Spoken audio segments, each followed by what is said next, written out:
Middle east में युद्ध चल रहा है और अमेरिका द्वारा भारत के 3 नागरिकों को मार दिया गया, बिना सूचना दिए भारत सरकार को। लेकिन भारत के विदेश मंत्री ने इसका कड़ा विरोध भी किया वहाँ के विदेश मंत्री के सामने, और यहाँ के जो अमेरिका के राजनयिक थे उनको भी तलब किया गया। लेकिन अमेरिका ने कोई माफ़ी नहीं मांगी और वह सिर्फ इस बात पर अड़ा रहा कि मिडिल ईस्ट में जो खाड़ी देश है जहाँ पे युद्ध चल रहा है, वहाँ पर मैं नाकाबंदी कर रहा हूँ, तो वहाँ पर किसी भी देश का दखल बर्दाश्त नहीं करूँगा। जबकि वह एक कमर्शियल जहाज़ था, उसमें सामान लदे थे। वह उसकी कोई मिसाइल शिप नहीं था या फिर एंटी शिप नहीं था। तो यह अमेरिका और भारत के रिश्ते कहाँ पर जा रहे हैं, आज हम इस पर चर्चा करेंगे और आपको बताएंगे कि अमेरिका किस हद तक गिर सकता है अपने वर्चस्व को कायम रखने के लिए। भारत को भी हिंद महासागर में अमेरिका को खदेड़ देना चाहिए। हमारा सीधा सा जवाब प्रधानमंत्री से है कि आप विश्व गुरु बनने की होड़ में आगे चल रहे हैं, फिर भी अमेरिका को टक्कर क्यों नहीं दे रहे हैं?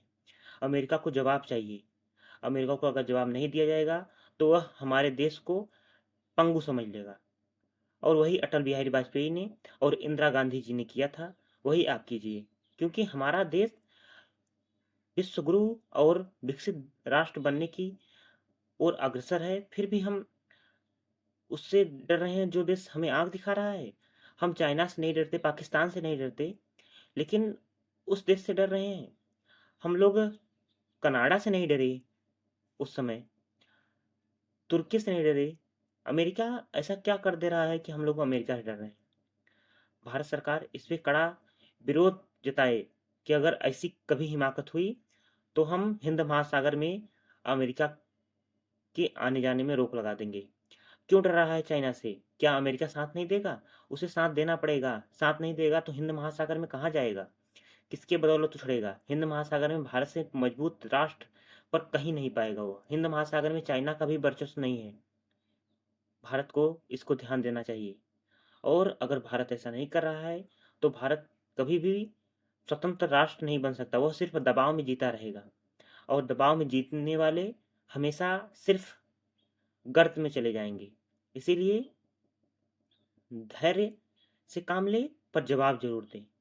हर चीज़ देखें कि कहाँ हमारा फ़ायदा है, कहाँ हमारा हमारा फ़ायदा नहीं है। हर जगह देखने के बाद, हाँ, हमें रूस से तेल खरीद रहे हैं तो रूस से खरीदें।